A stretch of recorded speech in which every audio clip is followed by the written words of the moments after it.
Friends எல்லோரும் எப்படி இருக்காங்க? நல்லா இருக்கீங்களா? அப்போ இன்னத்த சமையலில் நமக்கு என்ன பண்ணலான்னா ஒரு வெஜிடபிள் கூட்டான் தான் செய்ய போகிறோம்.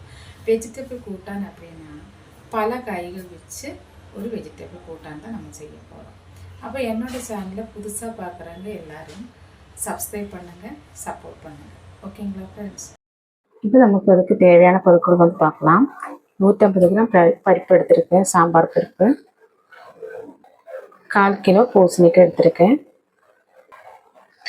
கழுவி கட் பண்ணி வச்சுருக்காங்க. ஒரு பிடி பீன்ஸ் எடுத்திருக்கேன், ஒரு முருங்கைக்காய் எடுத்திருக்கேன், 2 கேரட்டு கட் பண்ணி வச்சுருக்கேன், 2 பெரிய வெங்காயம் கட் பண்ணி வச்சுருக்காங்க, 4 தக்காளி கட் பண்ணி வச்சுருக்கேன்.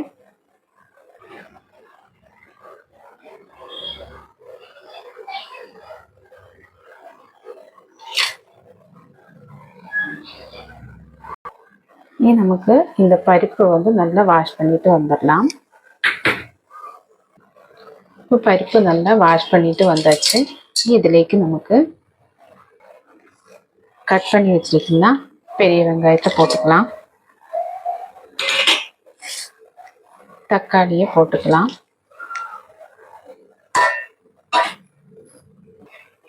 கால் ஸ்பூனு மஞ்சள்தூள் போட்டுக்கலாம்,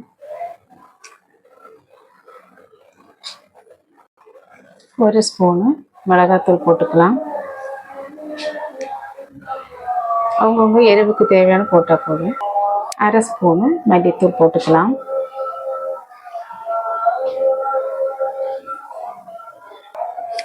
ஒரு ஸ்பூனு உப்பு போட்டுக்கலாம். ஒரு ஸ்பூனு குறைவாக உப்பு போட்டுக்கலாம். பருப்பு வேகிறதுக்காக தான். இதுலேக்கு ஆவசியത്തിന് தண்ணி ஊற்றிக்கலாம்.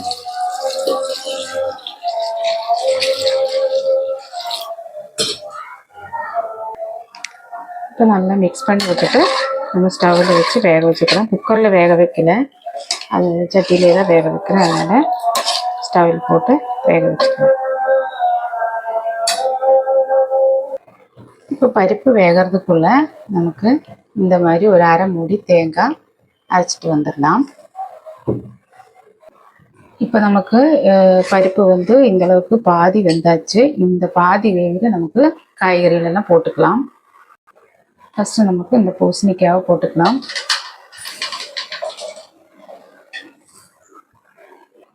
இது கூட நமக்கு முருங்கைக்காய், கேரட்டு கட் பண்ணது, பீன்ஸு எல்லாத்தையும் போட்டுட்டு நல்லா இலக்கி விட்டதுக்கப்புறம் ஒன்று வேகட்டும். இந்த மாதிரி நல்லா மிக்ஸ் பண்ணி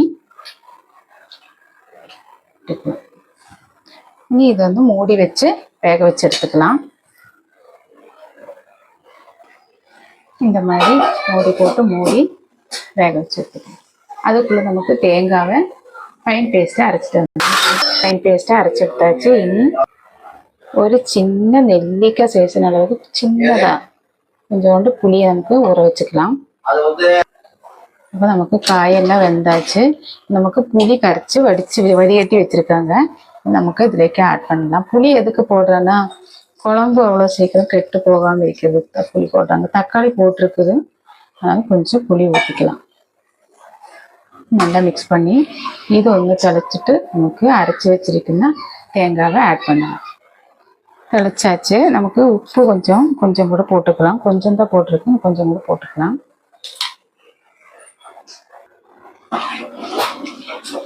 நல்லா இலக்கி விட்டாச்சு. இதுலேக்கு நமக்கு அரைச்சி வச்சிருக்கும் தேங்காய்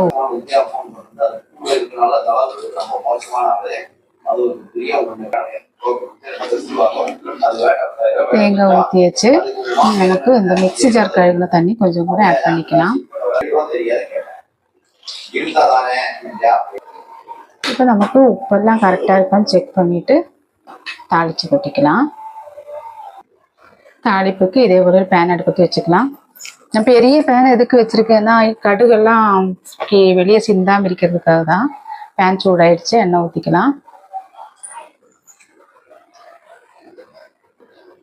இதுலேக்கு கடுகு போட்டுக்கலாம்.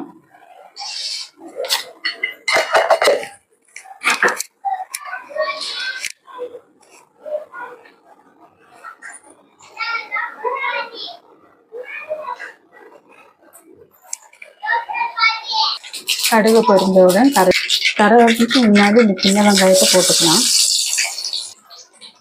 சின்ன வெங்காயம் பொரிஞ்சிச்சு, கருவேப்பிலை போட்டுக்கலாம்.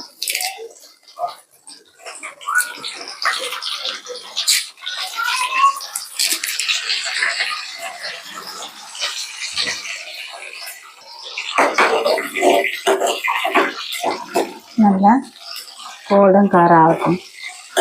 அப்போ தான் அந்த சின்ன வெங்காயத்தோட ஸ்மெல்லாம் நல்லாயிருக்கும். இப்போ നമുക്ക് ഇതിലേക്ക് കൊട്ടണം.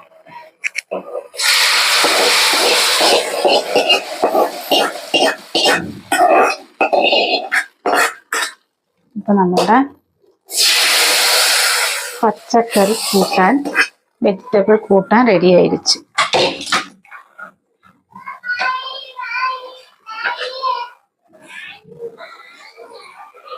அப்போ இதே போல் எல்லாரும் செஞ்சு பாருங்கள். சூப்பராக இருக்கும். பச்சைக்கறி எல்லா காய்கறிகளும் எல்லா வெஜிடபிள்ஸும் சேர்த்து சமைச்சிச்சுன்னா ரொம்ப நல்லாயிருக்கும்.